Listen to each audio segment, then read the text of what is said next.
To determine the size of the rug you need, first measure your dining table. Always make sure to account for extra table leaves if your table has them. Then add at least 30 inches to each measurement.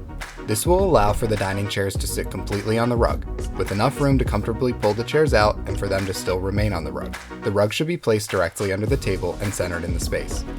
In general, you want to pick a rug that is the same shape as your table to create symmetry. An 8-foot round rug is ideal for a small round dining table. An 8 by 10 foot rug is usually suitable for a table that seats 6, and a 9 by 12 foot rug works well for a table that seats 8 or more. Low pile rugs, flat weaves, and outdoor rugs are good choices for the dining room because they are easier to clean. A rug pad under the rug will keep it from bunching and moving. For more tips, visit surya.com/rug-guide.